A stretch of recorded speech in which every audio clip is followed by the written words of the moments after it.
This is Theory of Change. I'm Matthew Sheffield. Thanks for joining me for another episode. Theory of Change is part of the Flux Media Network, so go to flux.community for more articles and podcasts about politics, religion, media, and society, and how they all intersect and affect each other. All right, so with that little plug out of the way, let's get into today's program. Politics in the United States and everywhere else has always been about policy. Which party wants to do this? Which party wants to do that? But in the 21st century, there is a new dimension that's been added, true and false. And that has been a particular challenge for parties of the political left because a lot of people in the US and everywhere else don't think in terms of what is true and what is false, but rather, what am I comfortable with and what am I not comfortable with? That reality has become a serious problem for left of center political parties because they have always oriented themselves around their affinity for science and reason. And so, as a result, right wing parties that have policies that are inherently anti populist, that take money from the middle class and the poor and give it to the rich, are still nonetheless able to get the votes of many lower income and middle income people. And Donald Trump and Viktor Orbán and a host of other right-wing authoritarian leaders are proof that this is definitely the case. We're going to talk a lot about these questions in today's episode with a guest who has been looking at these questions for quite a long time. His name is Eric Oliver, and he is a professor of political science at the University of Chicago. He's also the co-author of a book called Enchanted America: How Intuition and Reason Divides Our Politics, that examines how politics is more about psychology than it is about ideology. I hope you enjoy it. And joining me now is Eric Oliver. Hey, Eric, welcome to Theory of Change. Hey, thanks for having me. It's great to be here. Yeah. Well, so the book here we're talking about today is not a newly released one. But on the other hand, I think that what you guys put into it and your general thesis and research, it really did accurately describe the phenomenon of Trumpism and the enduring popularity of it. So let's, I guess, just maybe let's start with a general summary of the book and your overall larger thesis first. Sure.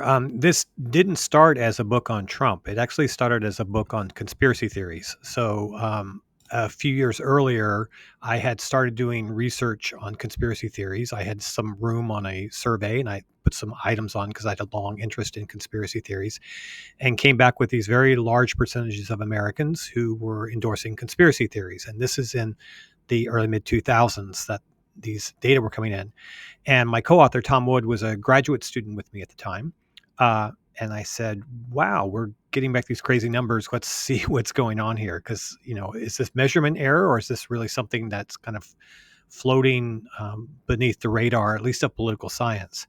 And so we started doing more research into why people believe in conspiracy theories and to the extent that they do. And the two things that kept popping up again and again were kind of what we would call magical thinking. So having a lot of paranormal and supernatural beliefs as being a very big predictor of whether or not people believed in conspiracy theories. So if you believe in UFOs or ESP, or even general sense that there is a God who will respond to your prayers, you're far more likely to believe in conspiracy theories than not, sort of across the board. And what we also found was that people who believed in conspiracy theories were also more likely to believe in a host of other kinds of things, like, for example, natural medicines, homeopathy. They tended to be more nationalistic in their orientations. They were a lot more populist in their orientations, just generally mistrustful of elites and sort of established groups. They often tended to be wary of foreigners and more xenophobic. And so we saw this kind of interesting constellation that seemed to defy normal ideology, and it didn't necessarily align with race or even partisanship. Yet it was this factor that really explained a lot of how people are understanding the world. And so we're in the process of doing all this research. This is 2014, 2015. We're fielding survey after survey to kind of generate all these data. And who appears on the political horizon but Donald Trump? And he is emblematic of a lot of the things that we're studying. And what we came to realize was that with the popularity of Trump and this welling groundswell around him in 2015, that American politics weren't simply divided by ideology or partisanship or race, but there was another dimension. And we ended up labeling this dimension kind of intuitionism. And most people are in the middle on this, but you can imagine the intuitionism dimension is anchored on two poles. On one side are people we'd call rationalists, and those are people who are products of the Enlightenment. They believe in science, reason, logical deduction, empirical fact. And on the other end of this spectrum are people we call intuitionists, and they believe in gut feelings, um, their own kinds of just intuitions about things, how they're very susceptible to feeling as a guide to understanding the world, as opposed to, say, for example, maybe thinking. And they place a lot of weights and, inferential weight on their own feelings. And so what we found out and what we were speculating about was that this dimension can divide and kind of describe the American population, and how far you are on one end or the other of this spectrum will say a lot about your political beliefs, especially your willingness to subscribe to conspiracy theories, to believe in homeopathic medicine, to be hostile to vaccines, to be more populist in your political orientations. And so we were devising scales to test this out. And when Trump entered the election, we started doing polls um, around testing these measures during the campaign. And sure enough, like, his supporters scored really, really high on our measurements of intuitionism. And so we ended up writing this book called Enchanted America. And it's really trying to describe what we think is this other dimension that organizes political thinking in the United States. Yeah. Well, and I mean, fundamentally, the division is epistemic rather than ideological. And I think the intervening years since you two published the book have only made the thesis even more, visibly accurate. Especially, I think, with the migration of Robert Kennedy Jr. into the Trump coalition. I mean, that was almost, you guys basically kind of methodologically predicted that would happen in your research and in the findings that you had.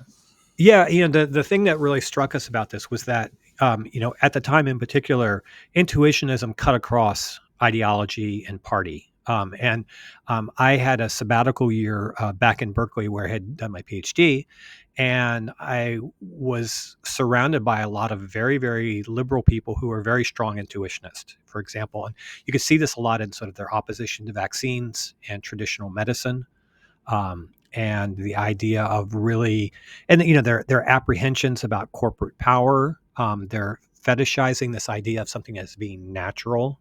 Um, and the interesting thing is they have that a lot in common with, if you when I would go to Texas to visit my family, a number of whom are evangelical Christians, and they shared a lot of the same beliefs. And really, and that was kind of surprising to me. It's like, oh, okay, the Berkeley hippies and the evangelical Texans have some strong commonalities here, and particularly around questions of health, of seeming naturalism, and a real susceptibility to conspiracy theories too. And these people were really what we would call kind of strong intuitionists. And so when I was thinking about sort of the political scene, it was inevitable to me that Donald Trump would probably draw into his orbit not just people who believed in conspiracy theories, but probably a lot of people on the left who share this kind of strong intuitionist proclivity. And it's not that surprising to me, for example, that a lot of people who were formerly, enchanted by Bernie Sanders when he didn't get the nomination, then switched over to Trump, because Bernie tapped into a lot of those types of things that Trump, those sentiments. There's some big differences between Bernie supporters and Trump supporters by and large, but at least in some dimensions, especially this sort of political populism that is often embodied in intuitionism, um, there was a strong commonality there. Yeah. Well, and yeah, and you guys did find that the Bernie Sanders supporters that you had surveyed did have a strong support for science. If I remember right, they were the most strong supporters of science. Wasn't that right? Well, I think this is what separates a populist from a socialist. Um, and you can imagine that populism, as the way we define it, really aligns on three dimensions. There's kind of what we would call political populism, which is real mistrust of political elites and people in political power. There's what we would call there's a cultural populism, which is mistrust of dominant cultural institutions and apprehensions about dominant cultural institutions. So, fear of Hollywood, fear of the media, these types of things, medicine in that regard. And then there is strong nationalism. That's a big element within populism.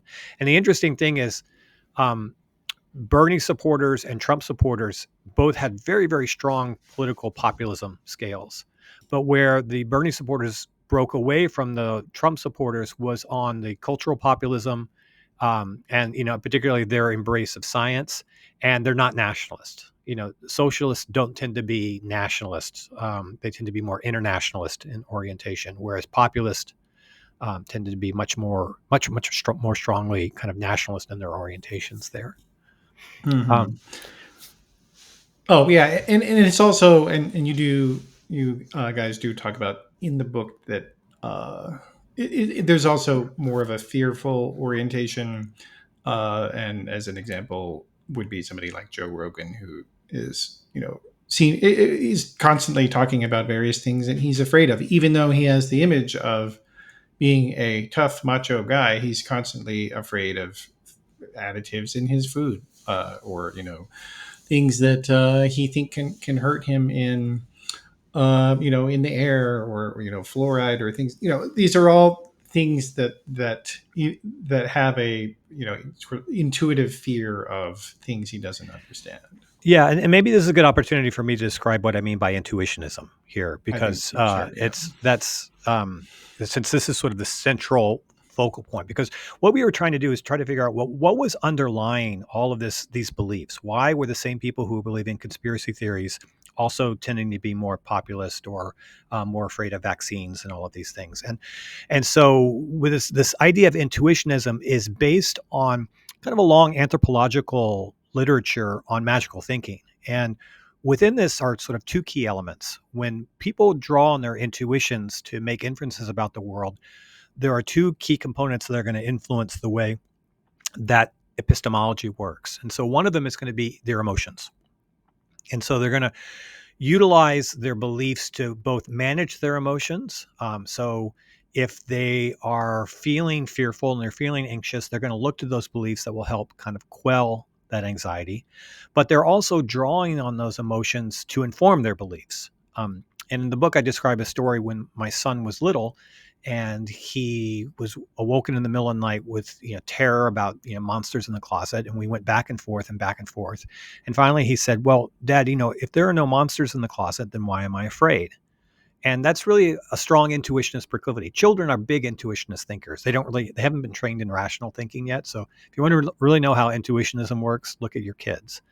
And their kids really draw on their emotions as informative of their realities. And someone like Joe Rogan does too. I think he's a guy who lives in a lot of fear. And both in terms of then his ideology, but also his like performative masculinity, this need to like bulk himself up and assume this like that he needs to be capable in some case because there's some threat that's imminent that's about to face him.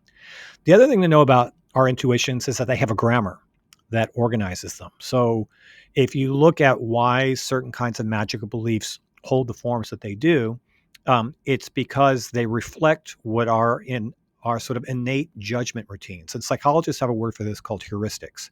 And heuristics are these kind of information shortcuts that we use to make quick decisions about the world. And so I'll give an example of this. Like I'm in the wine store. There are lots and lots of wines to buy. I don't know which one is a good one. I'll typically just buy a wine from what is the emptiest rack because that seems like, oh, a lot of other people are buying the wine. It must be a good wine. I assume that they know something I don't. I'll buy it. That's an example of a heuristic. We have a lot of natural heuristics that shape our psychology. So, for example, we have a heuristic around contagion. We are extremely, extremely sensitive to any kind of cues of contagion. And you can see this a lot in political rhetoric where, you can say aliens are invading our borders and, despoiling our lands. And that really that kind of political taps into this heuristic of anything that's contagious is like a cootie. Oh, it's yucky. It has to be kind of avoided.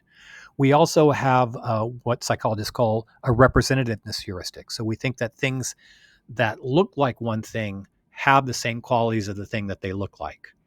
So you can give someone an ambiguous symbol, and if it looks more like a spider, if it's spidery shaped, people will think it's a lot more dangerous than if it's like coconutty shaped. And so what we did was there are these emotions and there are these heuristics that tend to sort of, drive intuitionist thinking. And we were like, well, can we measure a proclivity toward intuitionism that doesn't rely on existing beliefs in and of themselves? And so we came up with some scales that tried to capture this, and I'll share some of them because they ended up being pretty colorful. Like we asked people, for example, would you rather stick your hand in a bowl of cockroaches or stab a photograph of your family 5 times with a sharp knife? Or would you rather yell out loud, "I hope I die tomorrow," or read or travel in a speeding car without a seatbelt? And what we were doing with these measures was trying to give people a trade-off between something that had a tangible cost, like sticking your hand in a bowl of cockroaches, or the physical danger of riding without a seatbelt, versus something that had a symbolic cost, which is like stabbing the photograph or yelling a curse, something like that. And what we think is that intuitionists are much much more sensitive to these symbolic costs because of their emotional toll. So stabbing a photograph of your family, it's just a piece of paper, but for a lot of people that feels like they're harming someone by doing that. And intuitionists uh, you know really fall into that. We also tried to measure people's sense of anxiety that they carry around, like did they believe that a terrorist attack was imminent, or that recession was imminent, or war was imminent? um, and so we had sort of this kind of pessimism scale around that. And so we put these things together into what we described as an intuitionism scale, and it ended up being a very very strong predictor of people's belief in conspiracy theories, their populist orientations, um, their belief in natural remedies, their opposition to vaccines, the whole constellation of things that we were seeing in our survey data.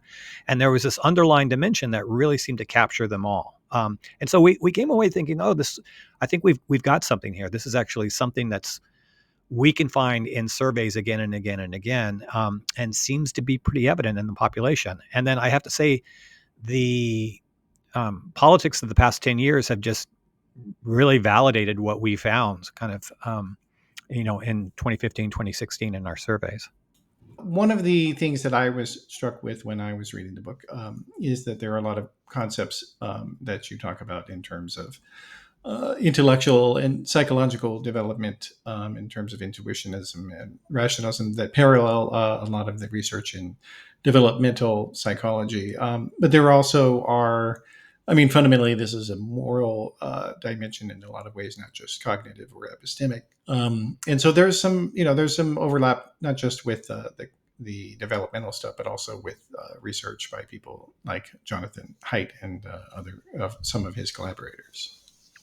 Yeah, it's funny because Tom Wood, my co-author, and I wrote a paper that was critiquing John Haidt's work on kind of moral foundations. And just to reiterate, Haidt, before his most recent set of books, kind of around the anxious generation and the coddled generation and all this sort of stuff, had a very popular idea that liberals and conservatives were divided by these kind of strong, what he said, moral foundations, which were these innate proclivities around concerns of, liberals tended to really be oriented around concerns of fairness and caring, and conservatives were really oriented around, concerns of purity and authority and these types of things. Goodness. And Yeah. our problem with that formulation, at least in the way that he was measuring it, was that once you took into account people's religious beliefs, those differences vanished. That what he was prescribing as something that was innate, as an innate difference between liberals and conservatives,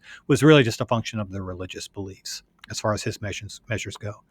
But I think in engaging with Jonathan Haidt's work on that, which was very stimulating for us, it helped us kind of reframe our own understanding about what we think intuitions are, which is intuitions being drawn from emotional proclivities and the reliance on these heuristics, these kind of inborn heuristics. And so, once again, like, children tend to be very, very intuitionist in their thinking. They tend to, like, for example, anthropomorphize their stuffed animals, or, make believe that there are these hidden forces that are out there, um, you know, understanding the world. I mean, children are just natural conspiracy theorists. We can think of it that way. And then, what happens to greater or lesser extents, as we get educated, we move out of that epistemology, and we learn alternative ways, or we don't learn alternative ways of understanding the world. And so, I think that's a probably it's that's that kind of way of describing it is much more in line with what the psychological literature would suggest, as opposed to suggesting that there are these kind of innate moral proclivities that we have that differentiate, that can now explain the sort of our ideological differences. The the fact of the matter is, most people are very concerned with fairness, and most people are actually very concerned with purity too. Um, They they, just express it in different they ways. just express it in different ways and understand it in different ways, and that's um, and so that in of itself is not necessarily going to be predictive of, I think, ideologies. And I think the other thing important to remember here, that ideologies are social constructs. Um, they're groups of thinkers and intellectuals who are trying to amass political power by building political coalitions. And the way they do that is sort of say, okay, like, say, take for example the right now, and I could do the same thing with the left. Why is a political movement that is so preoccupied with the sanctity of life and preserving life tolerant of having weapons of mass destruction, i.e., semi-automatic weapons or automatic weapons in its populace? Yeah. Um, and the fact of the matter is that this is a way of bridging this coalition of gun enthusiasts and evangelical Christians, and there's overlaps between those groups. But those, you would think that those are inconsistent, beliefs, and in some kind of rational way they are. But you could put them together and build an ideology around it. And you could find the same thing on the left too. There are a lot of seeming contradictions in liberalism, or the sort of what we call liberal ideology in the United States as well. And it's just a function of you tried to build together a political coalition, and then you try to give some overarching belief system to it, but oftentimes it's pretty flimsy in its orientation. Yeah, I think that's right. And the other thing about the moral foundations theory of Haidt is that three of his axes are basically the same thing, uh, and so in other words, the three additional axes are loyalty, betrayal, authority, subversion, sanctity, degradation. But those are all the same thing, Right. because it's all expressions of in group loyalty, and whether you view certain things as a violation or unnatural. Um, Well, and, and and the and the extent of that. categories are. Oh, I'm sorry, and the categories themselves are. There's no basis in the empirical research that these things exist. That, and as you said, that they're they're just kind of arbitrary, frankly, and that they're looking at epistemic outputs and presuming that they are inputs, I think. Well, there are also a lot of code words that they use in their survey measures that I think tap into, you might say, these epistemic proclivities, particularly amongst, like, Orthodox or evangelical Christians. Um, these are cue words for them, because this is something that's within the rhetoric of their belief systems.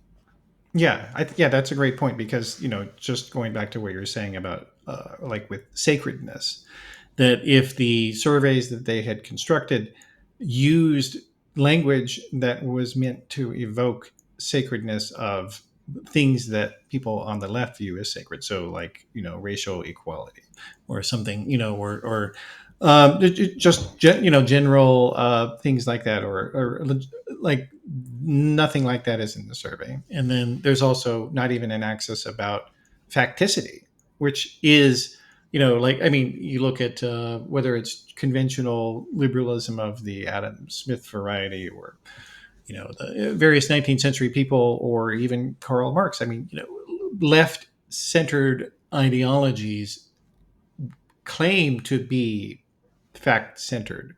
And even going so far as Marx, to have the scientific socialism, and so that's a fundamental value of a left centered, of a left epistemology or political ideology, and it's not even there Yeah. within the moral foundations, which is just it's so contradictory. I feel like.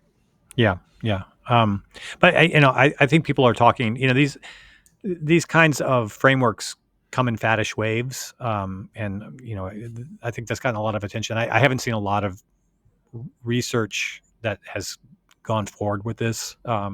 It seems to. I mean, Haidt himself has moved on.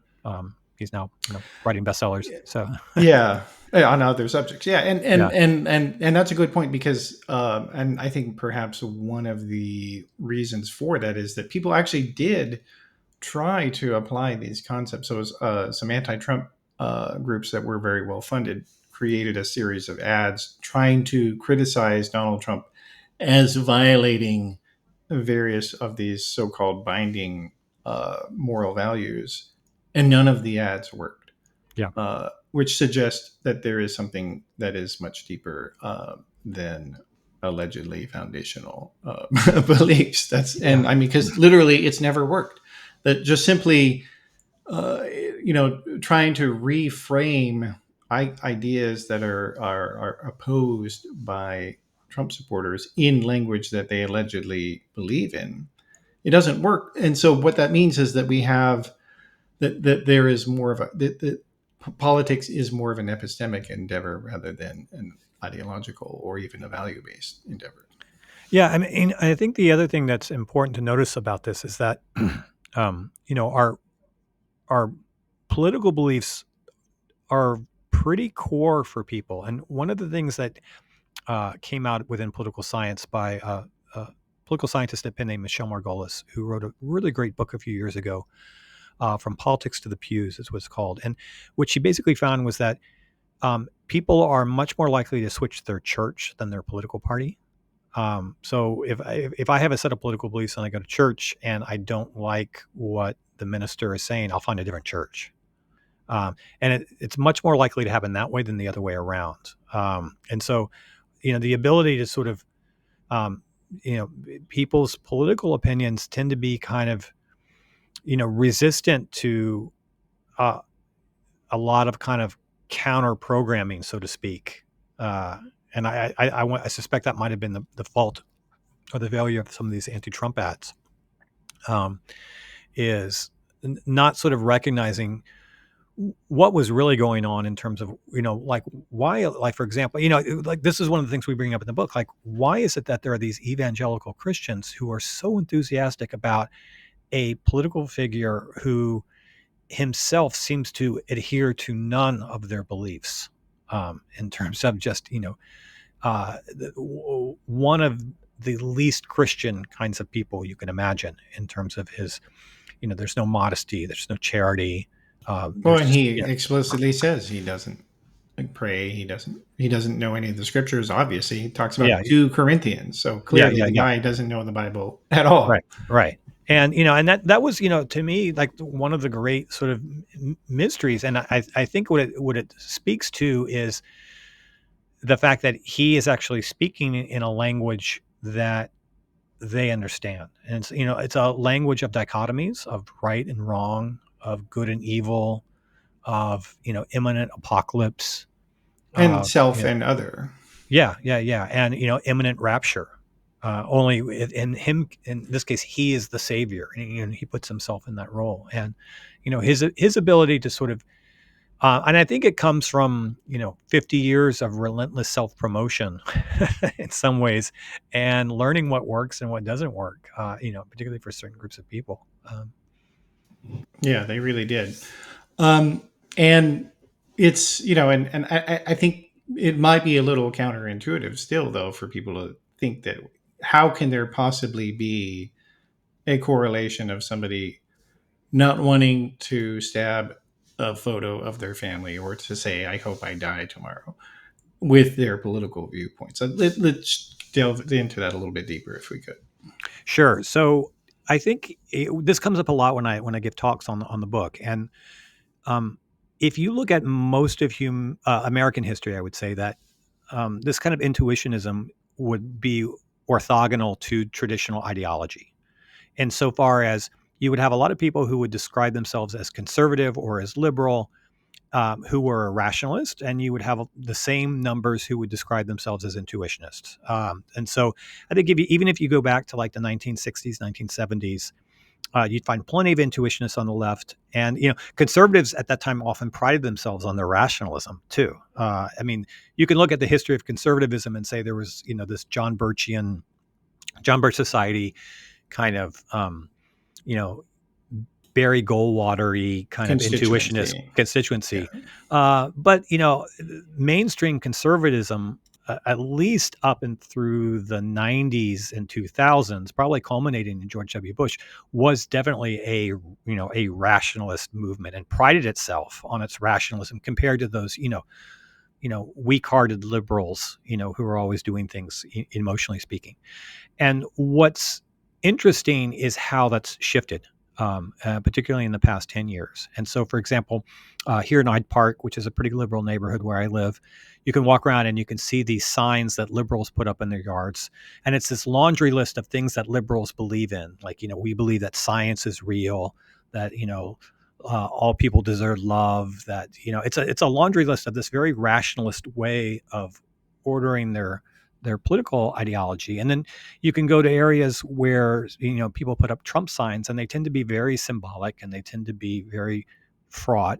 And to me, what's interesting is how what was a dimension that I think in some ways was not peripheral to American politics, but not necessarily a major explanatory of American politics, has become more predominant, and and that's because conservatism has tilted much more towards an intuitionist bent, the way conservative ideology is understood. So if you go to, like, say, for example, CPAC, the convention of conservatives, you'll see a lot more kind of populist, intuitionist kind of language and rhetoric than you would have, say, 10 years ago or 15 years ago.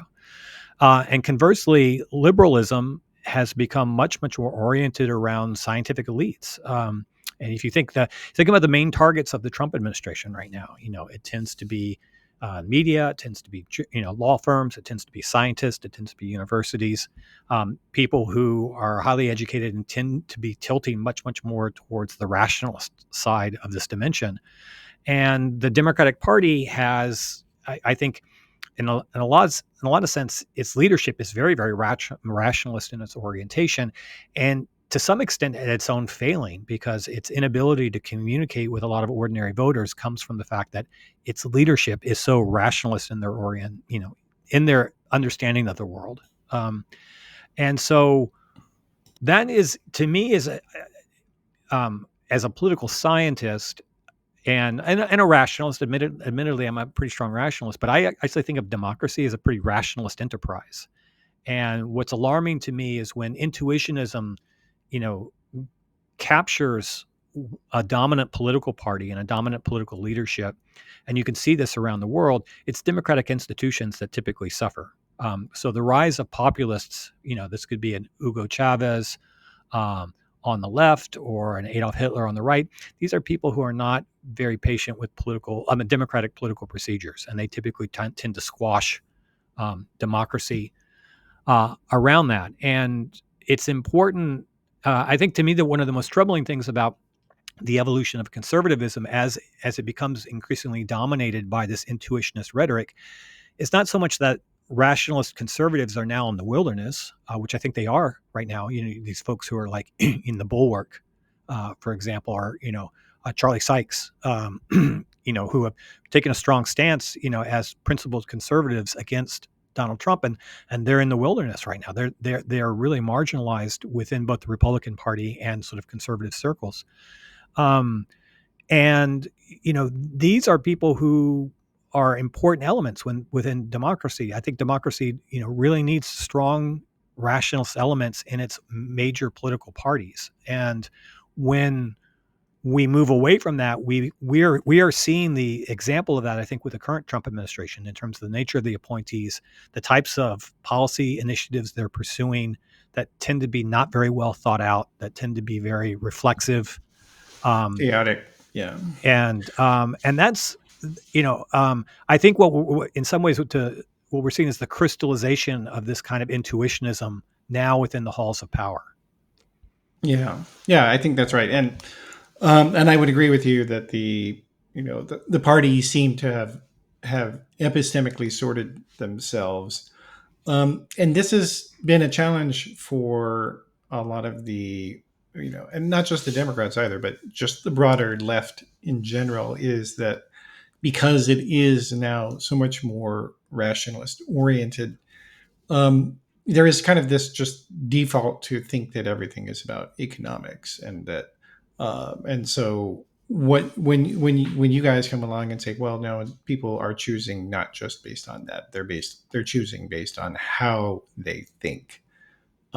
That's it, paradoxically is not something that a lot of people brought up in conventional left paradigms, which are economically centric.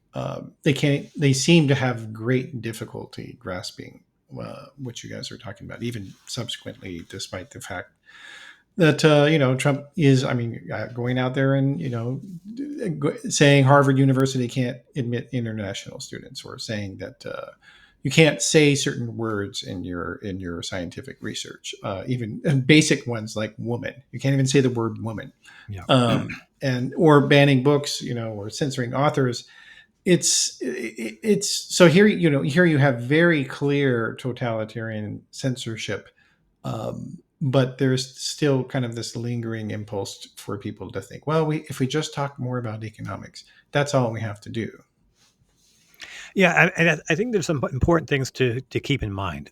So if you think about, kind of the dominant anchor groups in the Democratic Party, there's still unions that are important, and African Americans. And the interesting thing is, in our measures, African Americans are much higher in their intuitionism scales than, say, whites are. And I've always thought that, or I should say that, Trump's gains with Black voters and Latino voters were not that surprising to me, insofar as he speaks a language that resonates with them. And one thing you can say about Trump for um, his political skill is talking in the language of an intuitionist, and because it's heartfelt. I think he's a strong, strong intuitionist himself. I mean, and he has all the symptoms of it. He's terrified of germs. He's terrified of poisons. He's incredibly ethnocentric, and I think he would have made much, much bigger inroads into sort of the Democratic coalition had he not been so racist. But it's he kind of stumbles on his own racism as far as his ability to, I think, draw more Black and Latino voters kind of into his coalition. But he's so captured by kind of the white intuitionist base that itself has deep, deep racial apprehensions, especially white evangelicals, that he's a little hemmed in politically. But the Democrats had Trump been more artful or more skillful in his intuitionism, I think he could have made much, much bigger inroads into the Democratic coalition. The flip side of it is that the Democratic leadership, by and large, is a very rationalist oriented group, and when they approach voters, they say they're trying to approach voters having the kind of conversation that you and I are right now.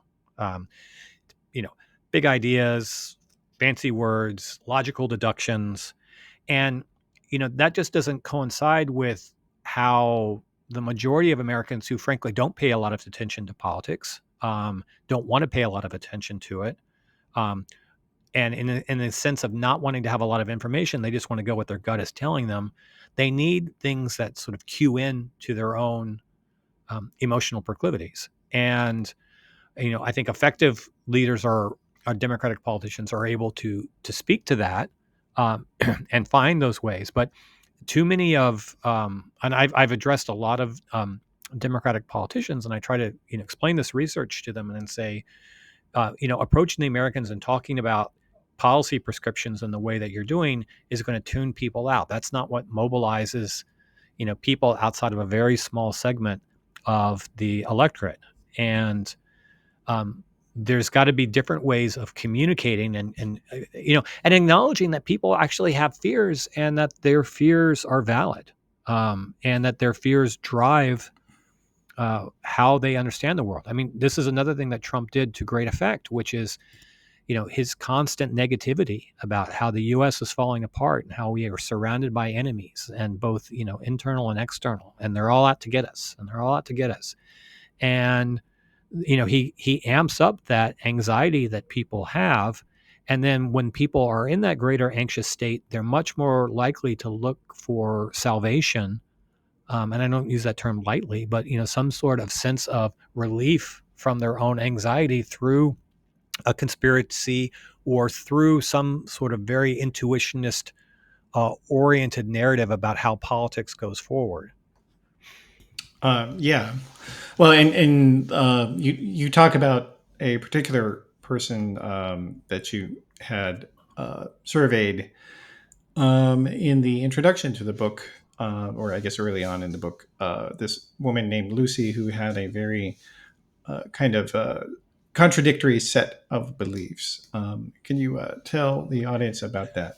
Yeah, Her. we tried to have a few illustrations in the book of people who we thought were emblematic of this, and and at one level, Lucy seems like a kind of like similar to what I would describe earlier, like an organic kind of California hippie, in terms of prioritizing natural foods and herbal remedies and health supplements and homeschooling her kids and really just being of the earth. But she's also a very strident evangelical Christian, and believes that the end times are upon us and that God's wrath is imminent, and has a lot of apocalyptic visions of the world.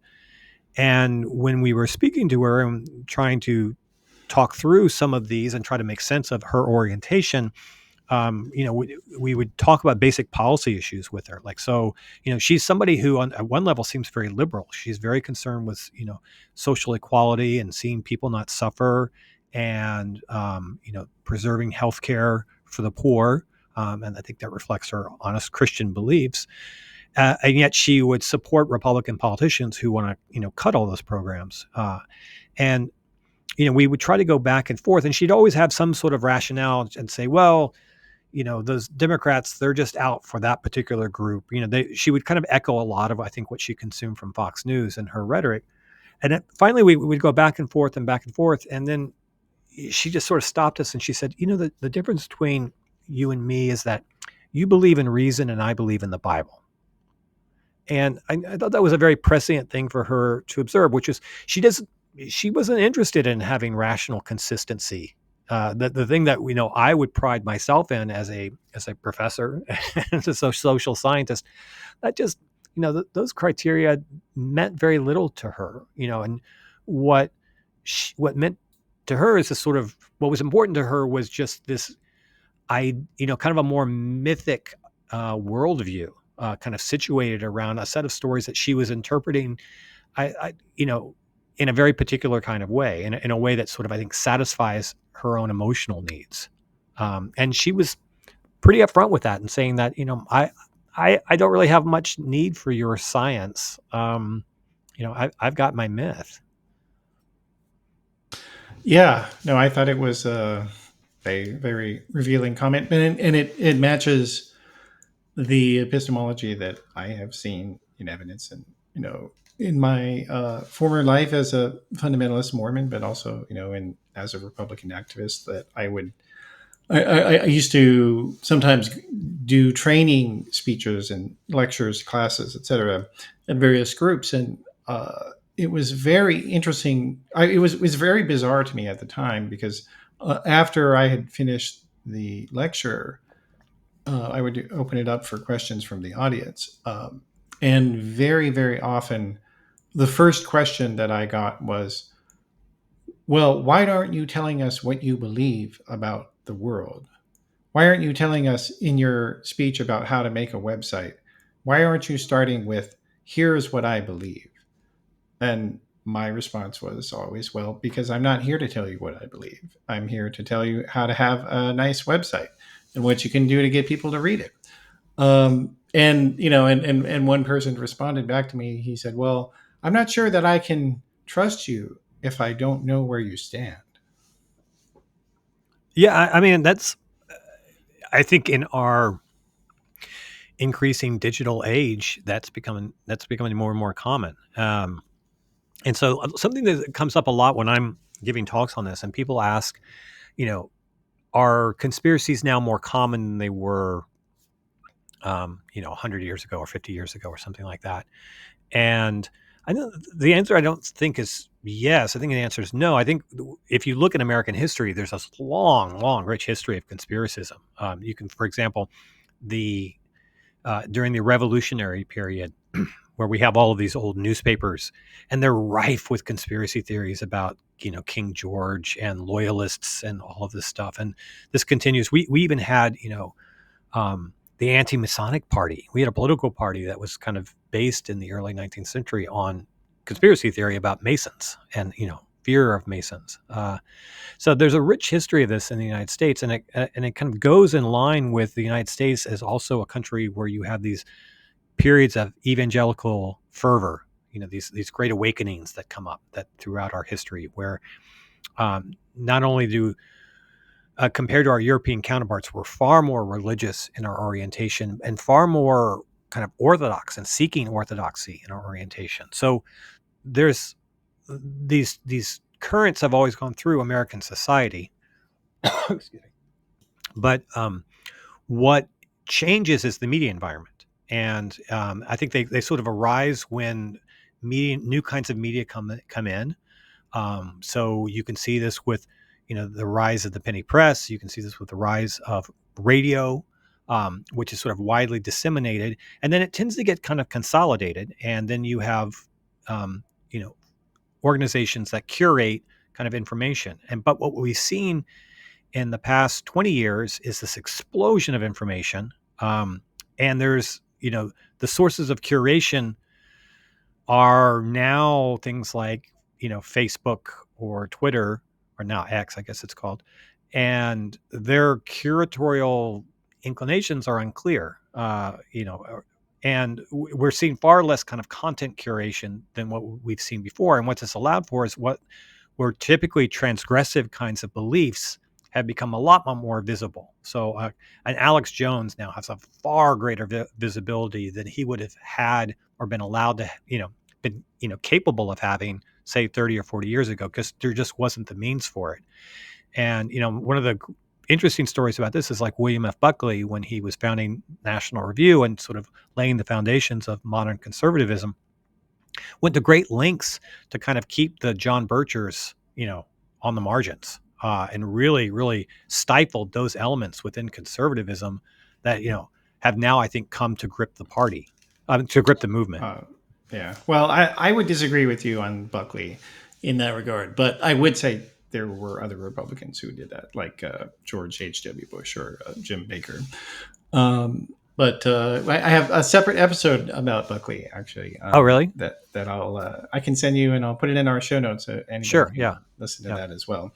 But yeah, I mean, generally, I agree with that, and that is why I do think it is important for people in the center to left to distinguish between conservatism and reactionism, because conservatism is a political philosophy that believes in extrinsic exchange, so that they have to modify their beliefs to fit with reality. Whereas reactionism says no, reality is wrong. and we're going to attack it. And that's, I think, is the difference between the second Trump term and the first Trump term, is that the first Trump term had a lot of, conservatives who were out there constraining his imbecility and his extremism. I mean, his and there was always this constant refrain from a lot of people who were more conservative Republicans back in those times. Like, there would be anonymous reports from the, in the New York Times or somewhere that said Donald Trump says he wants to buy Greenland, and the Trump communications people in that first administrations would say that's a lie. We're not doing that. Mhm. There's nothing. That's liberal bias to say that that he wants that, when in fact, of course, it was the truth, and that they were lying to themselves and lying to the public, or at the very least, lying to the public. Who knows about lying to themselves? But this is who he always was. Like, people, I think a lot of people who have more conservative beliefs, they want to believe that the reactionaries are not in control of the Republican Party, but the reality shows that that is obviously the case. I mean, you got somebody like Russ Vogt, who is the OMB director, saying that America has a duty to obey God, and that's who's in charge of the budget of the United States of Yeah. America. And you're saying that the Democratic Party is more extreme than the Republican Party? Yeah. Really? Yeah. But there's this fiction that I think a lot of conservative people have sold themselves about Trump and about the people who actually run the Republican Party. Well, and in some ways, it we talk about polarization in this country, and the sort of strong, larger gulf between liberals and conservatives than there used to be, and especially between Democrats and Republicans than there used to be. But there's also a wider gulf in this epistemology. Insofar as if you went back and look at surveys from the 1960s, 98% of Americans believe in God. It just Atheism was just one of the strangest things you could be. In fact, it was. We have surveys from this time where people are, one of the groups that they're most intolerant of is atheists.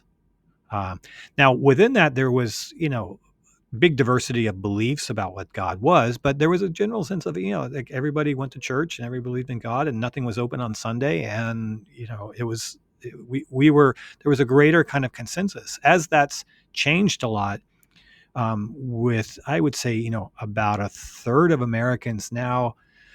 They won't call themselves atheists, but they will not subscribe to any kind of particular religious belief. And you've got kind of a third on that end, and then you've got about probably around a third who would describe themselves as conservative, orthodox, or evangelical in their appreciation. And with that comes a set of beliefs which are really, as you would say, reactionary, or really magical in terms of the belief that the Bible is the inerrant word of God, that end times are upon us. And so this is one thing I like to point out in my surveys. Is like, typically around 30% of our survey respondents say that they really believe um, that the end times are upon us, that we're about to see the return of Jesus Christ. And there's a certain narcissism to this, and this is what's I think important to highlight about intuitionism, is that there's a certain kind of infantile narcissism, because it's based on the idea, like, if I'm feeling it, it must be true. And unquestioned, it goes back Yeah, to like my son when he was a kid. Like, if he's afraid, there's got to be monsters in the closet. That's sort of what drives reality, is one's own internal experience.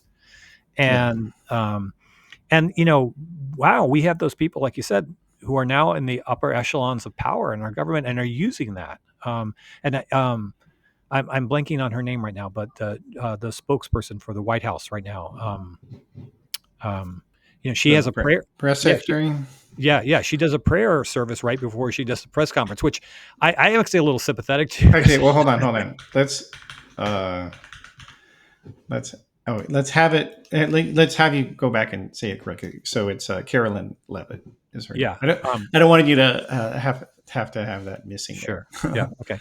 Um, so, taking the example of Carolyn Levitt, the press secretary of the White House, like, she does a prayer session before she goes out, and says, "Dear God, Jesus, help me, show the truth to the American people. And then, of course, she goes out and tries to paper over all the excesses of the Oh, administration. and lie.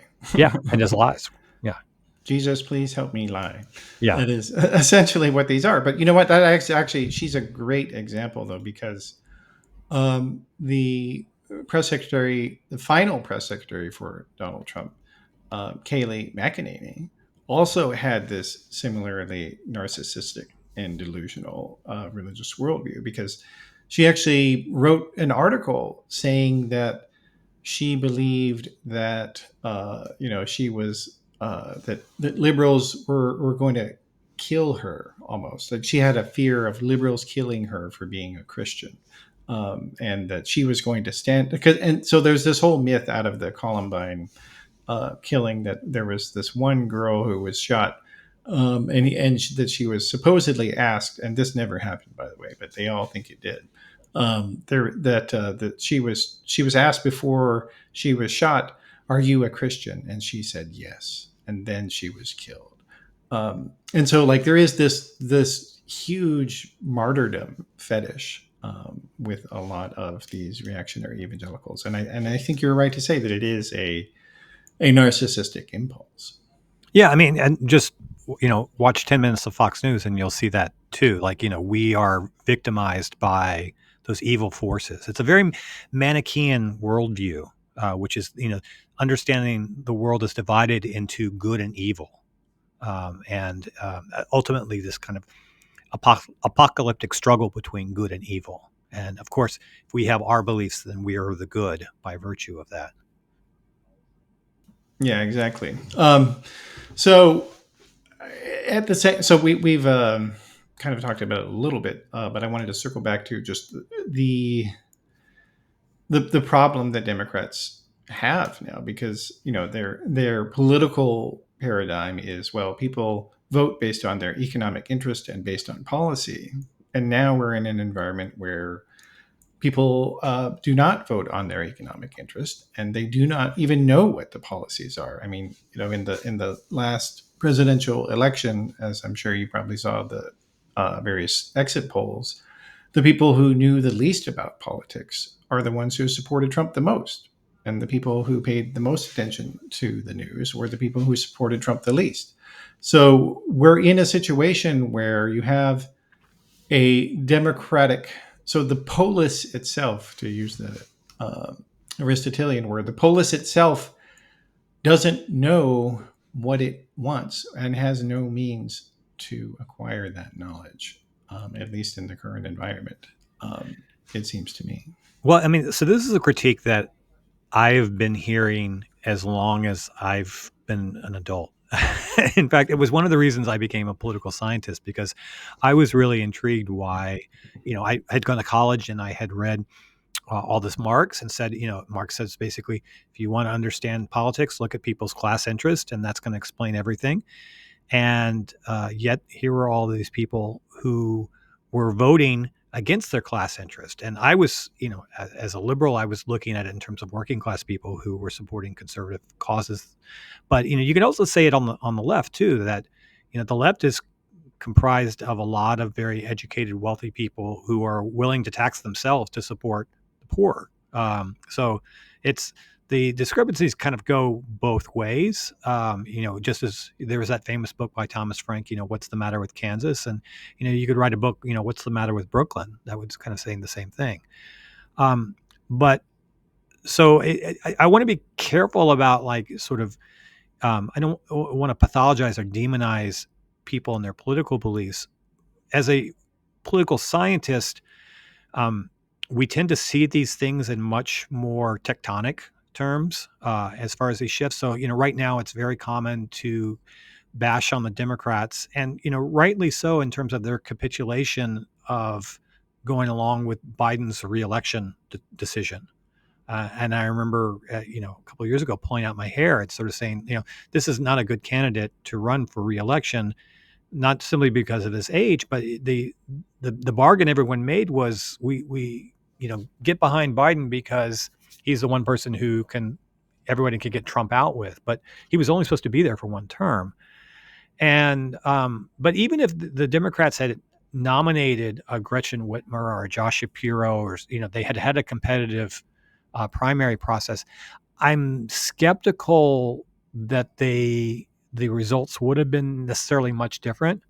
And there are sort of large forces that kind of drive the electorate. And one way to think about it is that probably about, if we you have an election, if we had presidential elections every year, you would have about 90 to 93% of people who would be voting the same every year, regardless. That they're very much stuck in their partisan orientations.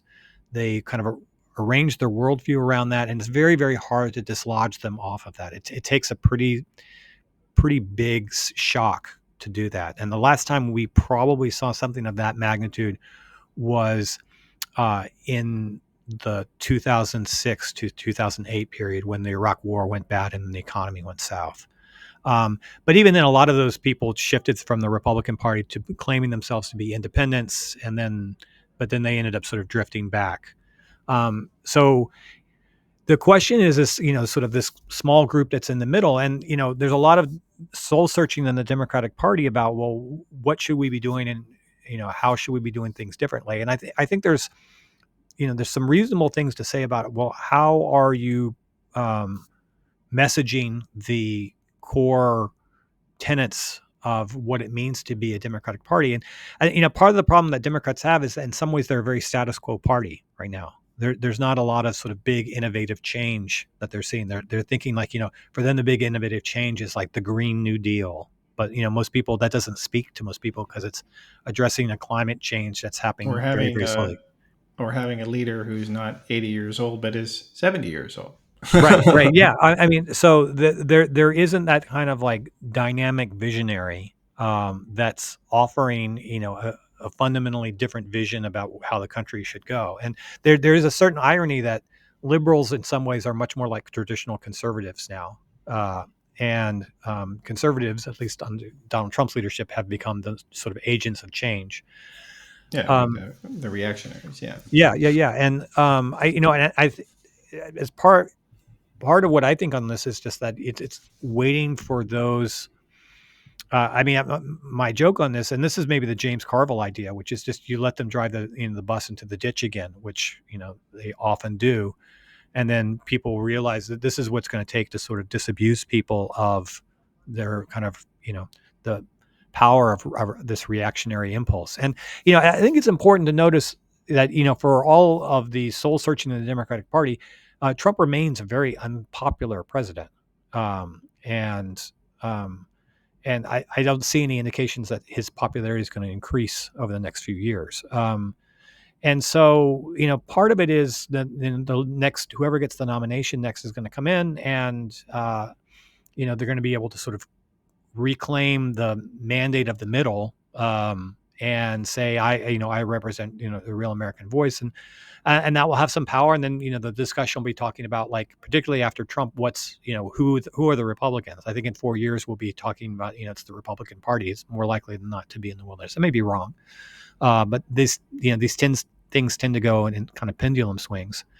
But in the short run, then the question is what can the Democratic Party do to sort of reclaim at least some faith? I mean, that the challenge that Democrats have right now is that the party image is pretty tainted and tarnished, and so I think it's finding both finding an agenda that speaks to people's real concerns, and that is, people are not happy with the status quo for a variety of reasons. And so when you're a party of the status quo, that's a little bit of a harder message to get out, and then articulating it in a way that speaks to people's fears, which are driving a lot of their understandings of the world.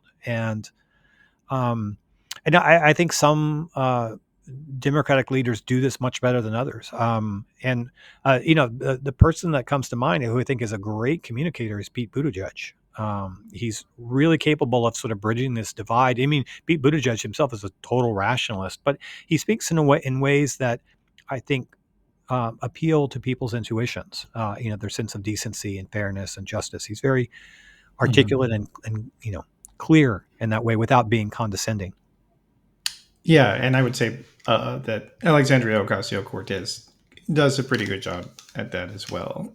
Well, yeah, and she's a remarkable political talent that I think people dismiss at their own peril. Like her ability, once again, she's kind of an intuitionist, really, and her ability to speak to that kind of I think the intuitive impulses within sort of at least the leftern flanks, the left flanks of the Democratic Party are very astute. Yeah, well, definitely.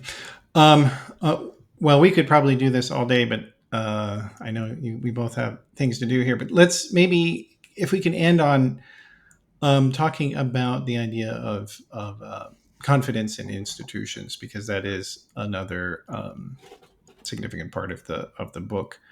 And you guys published this before the pandemic, and you found that intuitionist people had a lot of doubts about public health agencies and about vaccines. And the subsequent events since then proved that there was a this what you guys had predicted was this latent anti-vaccine, anti-medical constituency. It emerged during the pandemic and really has become a significant part of the Republican Party in many ways. At least in its rhetoric. I mean, one of the things that's important to bear in mind here was that, for all the anti-vaccine rhetoric that was out there, if you look at people who are over 65, regardless of their political beliefs, they were getting vaccinated at the same rates. The the people who were not getting vaccinated were people who were arguably, least vulnerable to COVID. And so it became kind of convenient as a political talking point. Now, that's still a convenient political talking point. I think if um, like for example, the current rhetoric around apprehension around measles vaccine is because we haven't had a huge measles outbreak, and people forget like how terrible measles actually can be and how many people can actually die from it. When that's it's actually a deadly disease. Because the thing is, oh, measles is maybe this unfortunate thing that you get as a kid. No, it kills people. And so in some ways the rhetoric reflects a divorce from reality, and uh, like people can update their beliefs when faced with that kind of cold hard fact. The question of the matter is with COVID, it became you know it did encapsulate this deep apprehension about kind of a fear of medical authorities. And Anthony Fauci, cast as sort of the great evil Satan that he is on the right, is, I think, emblematic of this, of wanting to have kind of a scapegoat for their own apprehensions. And I think it's what it reflects is a feeling of a lack of autonomy and control that people have in their lives, a sense of vulnerability, and in that vulnerability, wanting to not having faith in public institutions that they will be protected anymore. That a big problem with the way that COVID messaging was laid out, was, I think, twofold. One, not in some ways recognizing what were the deep social costs of isolation and masking, and particularly keeping kids out of schools for a long period of time, and kind of a blithe ignorance, or almost a willful ignorance of like what those costs would be and what they were asking people to bear, relative to the probabilistic cause of like, oh, getting COVID, and then it turns out, well, maybe COVID isn't so bad, and people not recognizing that COVID in fact killed a million Americans.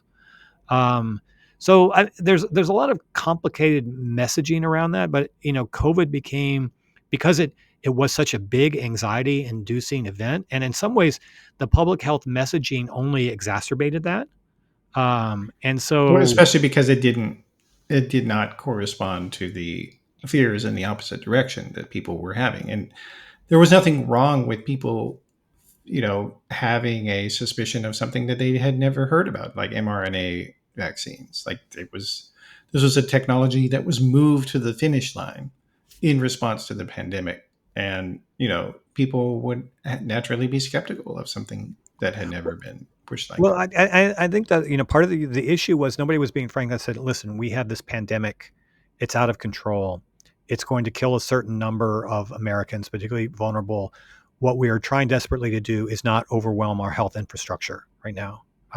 And what the real safety measures in place was to keep from the country from having what New York experienced kind of in March and April of 2020, which is just these vans filled with bodies, that because they couldn't handle them with respect to the public health infrastructure. But of course, nobody wants to use that kind of message, and uh, and so there was not.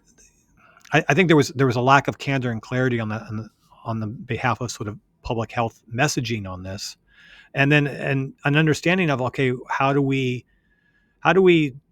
talk to people's fears in an honest way, um, and um, and instead of sort of uh, giving out advice I think that people had reason to be skeptical of, and in so doing, um, kind of undermine their own faith in their own public institutions. Yeah, no, it was very unfortunate, and I think even now, people are missing the opportunity to have some, at least, emotional rapprochement in that regard. Yeah. Um, all right. Well, so we talked about this book, which you published a few years ago, but you personally have a newer book, which we will be discussing on a subsequent episode. But I wanted to give you the chance to plug that on here very briefly, if you want. Yeah, sure. So, just in addition to doing research on conspiracy theories and public opinion, one of the other things I do is I teach a class here at the University of Chicago on how to know yourself. And I've taught this class for about 20 years. And I've met a lot of adults who, when they hear about the class, are intrigued and they say, "Oh, do you have a book to recommend?" And I said, "Well, no, I have hundreds." So I thought, well, maybe here was an opportunity. And so I wrote a book on how to know yourself. So it's going to be coming out this January. And the book is called How to Know Yourself: The Art and Science of Discovering Who You Really Are. All right. Yeah, and it's a good book. I have read it. It's you got a lot of good stuff in there.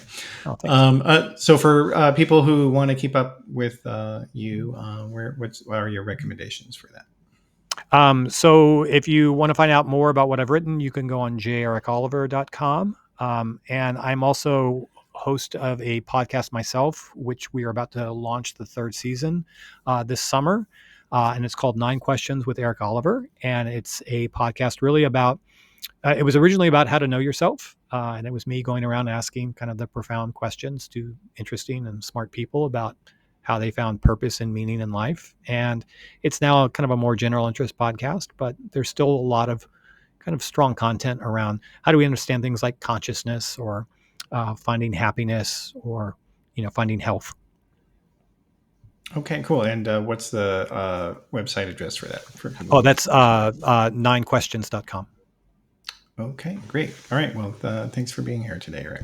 All right. Thanks so much for having me. It's great to talk.